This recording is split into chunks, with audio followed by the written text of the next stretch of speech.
Rams fans, welcome into a brand new episode of the Rams Report, presented as always by PrizePicks. Guys, today the Los Angeles Rams are off. They're taking a break day from training camp, but we're still here, and we're here to discuss some winners and some losers from the early portion of training camp. Still a bit of a ways to go before we're done with this whole thing. Still got the preseason to roll through, so a long way to go before the OTAs, I guess you could say in their entirety, are finished for the Los Angeles Rams. But today, we're going to talk about winners and losers from the camp period so far. And we do have more winners than we have losers. I'm trying to be positive on today's show. We are going to talk about a couple guys that have had some negative things go on in camp, but we've got a lot of dudes who are balling out that we want to highlight on today's show, starting with second-year tight end Terrance Ferguson, guys. Terrance Ferguson is somebody who I think we did a video here. We do these a lot here at Chat Sports where we ask everybody in the office a question. And the question today was your team and a breakout player. And for me, no brainer, it's Terrance Ferguson. Year one was a little bit quieter than I think people were hoping for. From a guy who went early in the second round, Rams trade back with Atlanta on that deal, give up an opportunity to take somebody like James Pierce. They move back, and they end up taking Terrance Ferguson. That trade ultimately lands you Ty Simpson in the following draft. Thank you, Atlanta. But Terrance Ferguson, I think in year one, there was something missing. There was. And we'll talk about that more in a second. But this offseason has been a massive step in the right direction, and I think he has clearly established himself as one of, if not maybe even the biggest winners of camp so far. Albert Breer had this report on him yesterday. Terrance Ferguson has had a fantastic offseason. He is now proving to be a guy who can play all over the formation and looks like he could be a force after the catch, showing why the Rams coveted him in the 2025 draft and now believe he could grow into one of the NFL's best tight ends. NFL's best tight ends. I love the sound of that. People in the Rams building have pointed to Ferguson as a player that they think will take a big step forward in year two. Tyler Higbee said while the position is one of the tougher spots to transition from to college to the NFL, Ferguson has got it. He's going to be a great player, Higbee said. That coming our way from Sarah Barshop. You're hearing the praise. You're hearing the praise pour in from everybody who's watching him this offseason. Everybody I've talked to about Terrance Ferguson is praising him, and he's always had all of the physical tools. That's why he went early in the second round. That's why he was a superstar at Oregon. He has every physical tool. This dude he's built to play the modern tight end position. And one of the things he's actually getting better at is his blocking. We've heard notes on that in camp. He is a willing and, I don't know if I want to say he's a willing and able blocker because he's still growing in that department, but he's 100% a willing blocker. He is showing improvement in that area. And the receiving skill set has always been there for him. What wasn't there for him at times last season was the connection and the chemistry with number 9, with Matthew Stafford, his QB. And I think everybody who watched could tell you that. Last season, it just felt like there were moments on film where Stafford and Ferguson had this disconnect, where Ferguson maybe didn't 100% know the play, 100% know where he was supposed to be. Maybe the moment got to him a little bit. I can't tell you exactly what happened, but there were communication breakdowns, and that much is clear. But year two should be a huge step in the right direction on that front from Terrance Ferguson. I truly feel that in this second season, we're going to see enormous growth from number 18. And I'm not done talking about him. We're going to keep discussing Terrance Ferguson in just 1 second here, guys. But before we keep rolling on him and our many other winners from camp and a couple losers, I've got to give a shout out to the sponsor of today's video, our presenting sponsor here at Chat Sports, the good people over at PrizePicks, America's #1 sports picks app. Guys, if you've ever tuned into the Rams Report before, I know you know all about PrizePicks, But if you've never used them, it's time to cash in on your ball knowledge with America's #1 sports picks app. The app is super easy to use. All you have to do is pick more or less on a few player stats, and you're locking in your daily fantasy lineup. And with the social feeds feature, you could share prize picks with your friends and copy lineups with a single click. That includes me, guys. You could drop a follow on my prize picks profile. Jackson Durham is my username, and you can see all of my latest lineups, including this one. It's a little 5 to win 395, John. You guys can tail, you can fade. We got Fernando Mendoza in there, Jameson Williams in there. More's on everybody. Life is too short to ever take the less, my friends. So you can join me on Prize Picks, and if you are brand new, make sure you take advantage of their new user offer. Play your first $5 and get $150 in lineups if you win that $5 lineup. Just use code HMA when you sign up. That's right. PrizePicks just switched up their offer, so there's no better time to join. Lock in and win that first lineup. That's code HMA at sign up to get $150 in bonus lineups, guys, if you win your first $5 lineup. And today is also Taco Tuesday as well, so they've got some discounted projections, fun stuff to take advantage of on PrizePicks. We always appreciate them sponsoring today's show and all of our shows. And let's keep talking about Terrance Ferguson. Because again, like I was saying, this year for him feels incredibly important. Efficiency was an enormous part of what we saw last year. The efficiency aspect for Terrance Ferguson I don't know if he's going to average 20 yards a catch again this season. I don't think that's going to be the case. But I do think you'll see him average a really strong 14, 15 yards per catch on a much higher amount of volume. And I think what's really going to be noticeable, and I appreciate that Albert Breer pointed it out, the usage across the formation. I've told you guys this before. He, in many ways, could be viewed as receiver 3 just as much as he could be viewed as a tight end option as well. He's going to play a number of different roles from this team. I wouldn't even be surprised if we see him in the backfield at certain points. He is going to be all over the field for the Los Angeles Rams, doing a bunch of different things. Sean McVay has praised him over and over again. He loves this dude. He loves what he's going to bring to the table this season. I'm incredibly excited about him, and I want to know how fired up you guys are. What do we think, my friends? Our Prize Picks question of the show: is Terrance Ferguson going for more or less than 500 yards in 2026? Let me know. If you think he's going for more, I want you to drop a like on today's show. If you think he's going for less, I want you to comment why and explain why you think Terrance Ferguson is going for less than 500 yards, why he isn't going to break out this season, because I think everything is pointing towards an enormous year for him. And I think another guy who has shown a bunch of potential to maybe not have an enormous year per se, the way I do truly think Terrance Ferguson is going to have a very, very big season, be a huge, huge part of what the Rams do. I think C.J. Daniels, he's going to compete and is competing right now to have a very, very strong role on this Rams offense. He has seen a bunch of praise from Sean McVay throughout training camp.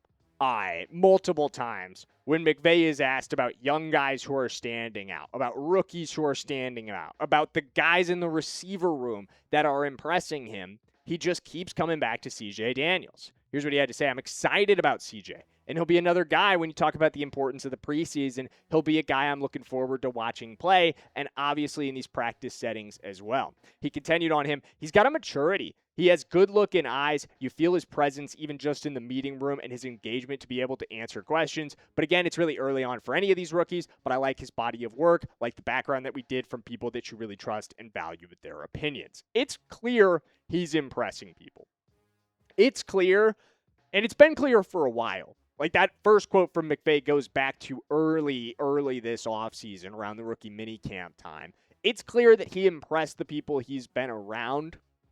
But in camp especially, he's been able to take that next step. He's primarily been working with the second team. Ty Simpson has been his quarterback. They had that beautiful highlight together that you guys probably saw on Twitter. If you're following me, if you're following the Rams, Ty Simpson just layering one in beautifully for C.J. Daniels for a touchdown for him. He is competing, I think, truly to be the third receiving option in this offense.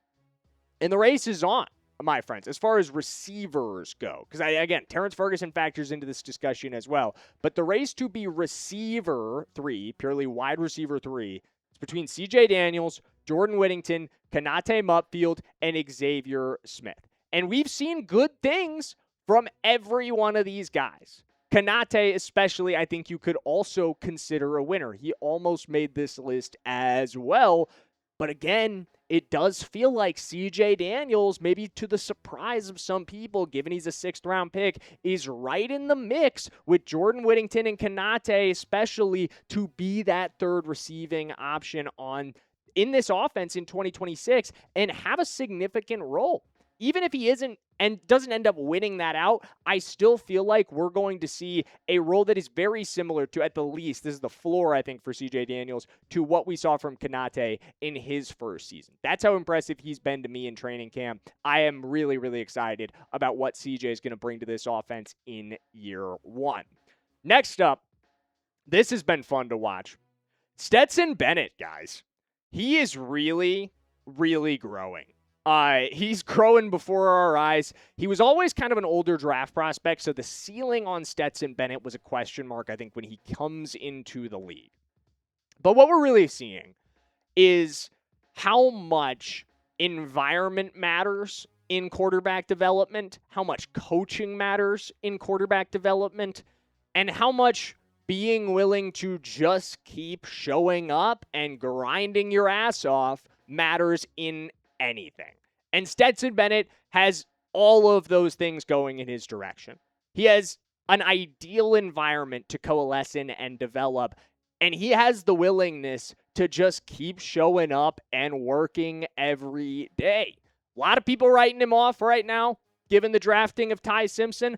I truly do not feel like he is the long-term franchise quarterback. That's not what I'm telling you guys. But what he's showing up and doing this offseason is showing this Rams team that for the first time in his career, you can trust him to be QB2. I think that's where we're going, guys. I don't agree with the Vincent Bonsignore article that came out this morning talking about the Rams are playing with fire at the QB position. I don't think he's right. I think he's misreading this entirely because everything we're hearing is that Stetson Bennett is growing and growing rapidly. I've told you guys before, I feel like his ceiling is effective backup quarterback in this league. And he's reaching it. He's reaching that ceiling. He's getting to the point where the Rams do not feel we need to go out and make something happen here. We don't need to go sign Jimmy G. We don't need him anymore, even if he does want to come back. It's not going to be here in LA. I really don't think so. This is Stetson's job as QB2. I truly feel it's his job to lose right now. And if he's going to lose it to anybody, it's going to be to Ty Simpson, who comes from behind here in this training camp and preseason window and just makes himself undeniable. I would love to see that happen, but I think Stetson Bennett has made it very hard for Ty Simpson to overcome that. And that's okay, because, guys, we're going to talk about Ty Simpson later on today's show, and it ain't as a loser. But before we get to him, we've got a couple other guys to discuss. I want to talk about Josiah Stewart. Josiah Stewart, man, he continues to fly under the radar, I think, nationally. I don't think there is enough love for this guy. I think Rams fans see him. I think Rams fans see him working. I think most of you guys know exactly what this dude has the potential to be in 2026. But in camp so far, it's been exactly the kind of validation of the move off of Jared Verse. And obviously you replace Jared Verse with Myles Garrett, but they're not the same kind of player at the end of the day. The Rams use edges in a number of different ways. You could describe Braden Fisk as an edge. You could have described Jared Verse as an edge. You could describe Byron Young as an edge, but the difference between those guys is somewhat obvious when you turn the tape on. The difference between the way they play. We'll see Byron Young drop in coverage this season. We'll see Josiah Stewart drop in coverage this season. Myles Garrett doesn't necessarily replace that element that Jared Verse, who also did that, brings to the table. Byron Young's going to have to fill that role, and he no longer has Jared Verse to kind of work with and rotate with anymore. That's where Josiah Stewart comes in here, guys. That's where Josiah Stewart's role comes into play as the rotational guy this season and I think one of the best rotational outside linebackers in the NFL. I truly feel he has the potential to achieve that kind of height this season and assert himself in that way. Towards the end of last season, we were seeing this guy just show up and show up consistently, making himself undeniable in the biggest moments for the Los Angeles Rams. He was on the field in the divisional against the Bears. He was on the field in the conference championship against the Seahawks. They leaned on Stewart in these moments because they know he's a big part of their future and they know he's ready to take these kind of steps. I don't know what Byron Young's future is, after this season. He's on the final year of his deal. The Rams have yet to extend anybody from the 2023 draft class, but Josiah Stewart could be a huge answer to the incoming contract issues and problems that the Rams are likely to have. The decisions they're likely to have to make can get a little bit easier if Josiah Stewart keeps playing this well in training camp and throughout the preseason. Next up, Cam Lampkin. And if you followed training camp at all, you're probably waiting to hear a little bit about Lampkin because you just can't get away from this name. If you are reading training camp updates, if you are reading anything that's coming out from the guys who have been out there, and rightfully so, because this, in the third year, of Cam Lampkin's career, he's really showing a ton of growth. And undrafted free agent out of Washington State, Lampkin just keeps growing. He just keeps taking steps in the right direction. Really has not played a ton in the regular season in his career, but showed a lot in practice last season, showed a lot of continued growth. The Rams kept him around. And this season, he could be an answer to a problem that I think is underrated for the Rams, which is depth at the corner position. You've obviously improved the top end of this secondary. This secondary looks so much better now than it did last season. Nobody can say anything about that. Trent McDuffie, Jalen Watson, those are unbelievable additions. Extension for Cam Curl, extension for Quentin Lake during the season last year. Cam Kinchins just keeps getting better every single year. I truly believe Emmanuel Forbes can continue to take steps.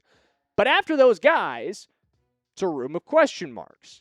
But now, Cam Lampkin is feeling more like a statement. Cam Lampkin is feeling more like a solution to that depth question than anybody else on this roster. I think he's really starting to assert himself as maybe even challenging Emmanuel Forbes for that direct backup role and that rotational third corner role. Obviously, Quentin Lake playing the nickel, but that rotational third boundary corner role I think could end up being in the hands of Cam Lampkin. So very interesting battle to watch between him and Emmanuel Forbes. Forbes still playing well. Not saying Forbes is a loser. He's not going to show up on that list here, but it is an interesting battle here just purely because of how much Lampkin continues to show up. And then lastly, I want to mention him because I truly think even with Stetson Bennett as a winner on this list, there is room for both of our young quarterbacks to be winners, and they absolutely both are. Our final winner from training camp is number 15, the first-round pick, Ty Simpson. And I absolutely feel he is a winner. Dan Graziano agrees with me. The Rams believe Simpson has been practicing better in recent days, especially in the team's padded practices, where they believe he's more likely to thrive because it feels more like real football to him. He's getting brought along, and this is Les Snead saying this, he's getting brought along probably in a healthy manner compared to a lot of rookie quarterbacks in this league, maybe at the old school pace. But I think it's been good getting to this point. I think as we get to 11-on-11s, put on the pads, that's probably where he comes to life in those settings. And we've seen that in the reps that Ty's been given. And I will say they've been limited. A lot of these reps are going, obviously, the vast majority of his reps are going to Matthew Stafford. Whenever he's out there, pretty much every single one goes to him. But on the days where he isn't, it's been a solid split between Ty Simpson and Stetson Bennett, and Ty looks really good on the reps that he's getting. I'm seeing a lot of discourse online based off of just a couple clips that's very negative around Ty Simpson, and I don't think the Rams as an organization or Rams fans have anything to worry about when it comes to number 15. He was always going to be somebody who needed time to develop, but he is showing a willingness to work and the ability to get there. He's got an NFL arm that's incredibly clear when you watch these clips. Yes, he has growing to do. Yes, he has learning to do, but he's also willing to do it. What I've heard about him from the people who've watched him work is that he is a guy who is first in, last out kind of mentality and kind of actual practice as well. He's not just like that kind of guy. He's doing that kind of stuff. He is literally the first one in the building every morning. He is working after practice. Yesterday, he didn't get a single rep during the 11-on-11 section because of the unscripted practice. Okay, so what does he do? He spends an extra hour after practice working with Dave Ragone, his QB coach, getting all of the reps that maybe he couldn't have gotten in that setting. He is determined to get them however he can. He'll spend extra time at the facility doing that kind of work, and that's exactly what you want out of your franchise quarterback. That's exactly what you want out of a guy you drafted in the first round and have entrusted the future of this franchise to, because believe me, that is what he is. I know there's a lot of you that don't want to accept that, but that is what he is. Ty Simpson is the future of this franchise, and every day he takes a step forward is a positive for the Rams, and he is taking plenty of steps forward. A lot to be happy about on the Ty front. Let's talk about a couple guys who maybe have not had ideal training camps. And we're going to start with one that maybe isn't super fair. Justin Dedich, loser in the softest sense. Missing training camp because of an accident that happened around 4th of July, not ideal. And again, this is not a firework thing, but it is a situation where with Dedich out, it's become immediately clear, and I guess maybe you could have attributed this, or I could have attributed this less to Dedich and more to, I guess, just the entire depth group for the Rams as an offensive line, because when Dedich went down, the Rams following that up by going out and signing Bill Murray, going out and signing Blake Hance, just kind of immediately shows like, okay, how good do we really feel about our depth at offensive line if losing Justin Dedich triggers 2 immediate signings? It's a question mark, and with Dedich himself, he's still not back, and we don't know exactly what the timeline for his return is, so he's missing time as well in a critical year of his development. So again, I think having him as a loser it's a little harsh given it's an injury situation, but I do think it's fair, and especially if you bucket it in with the entire of the offensive line's depth, or interior offensive line's depth, really. Next up, Xavier Smith. This one mostly comes down to him losing reps on punt return. We've seen Kyren Williams taking punt return reps. He's mostly just been doing fair catch stuff. Is that the plan for return duty this season? Are we just going to have Kyren stand back there and make fair catches all year long? Because I don't love that. I don't love the idea of Kyren returning at all. Honestly, your primary running back should not be your returner. That is a way too valuable player to have out there unless they're just going to do fair catch routine every single time. But if all you're going to do is fair catch every single time, then like what? I mean, at that point, you have no chance of any sort of explosive return game. You have no chance of giving yourself a boost through special teams. And I don't love that, especially when you have a third-year running back or second-year running back in Jarquez Hunter, who you're just not using. This guy is incredibly fast, 4.37 40 time, and he's just sitting. Like, why is he not getting any chance to work on special teams? Is he that bad at returning punts? Again, like him not getting any opportunity to factor into this conversation, him not being mentioned at all by Bubba Ventrone as far as like candidates to return punts, because even Xavier Smith got that nod. Even he was in the conversation alongside Kyren Williams as somebody who might be returning punts. Jarquez Hunter hasn't been mentioned at all. Jarquez Hunter's like, I don't even know what to tell you guys about him at this point. We may just be time to accept that he's not really going anywhere on the Rams, because we are not hearing much at all about Jarquez Hunter factoring in even on the special teams front. And that's usually your way to hang on when you're a young player, not establishing yourself on offense or defense. If you could start to do it on special teams, then you could build towards these other things. But when you can't even do that, it becomes really questionable of like, what is the role for Jarquez Hunter long-term? With Kyren Williams obviously extended, Blake Corum seems like he's here to stay as well. You also got Ronnie Rivers, just got re-signed. It's just not boding well for Jarquez Hunter at this point in his career. And next up, Davis Allen. Another soft loser here. He's going to miss some reps here, though. And in a tight end room that's as deep as this is, dealing with that quad injury, which, as Sean McVay said, could keep him out for some time, that's going to trigger a big-time opportunity for Max Clare. Second-year tight end out of Ohio State. I know we haven't talked about him nearly as much as we've talked about some of the other guys in this room, like Park, like Terrance Ferguson, obviously. Tyler Higbee still around. But Davis Allen dropping, it feels like he's kind of tight end 4 and Max Clare's tight end 5. That notches Clare up. That's going to get him more opportunities. If that holds in the preseason, that's absolutely huge for him because I really don't expect we'll see any of Colby Parkinson or Tyler Higbee in the preseason. So that could be an opportunity for him to be tight end 2 out there with Terrance Ferguson, who also is probably playing a limited number of snaps. That could be huge for Max Clare, being kind of the role guy or playing kind of the role that Davis Allen was expected to play this preseason. That's going to wrap it up for today's takeaways and winners and losers of training camp so far. If you guys enjoyed today's video, if you made it to the end, make sure you drop a like on the way out. We're trying to get to 300 likes on today's video. That would be pretty cool. So if you could help us on that goal, we'd massively appreciate it. And we'll see you tomorrow when we're back in action with more training camp takeaways.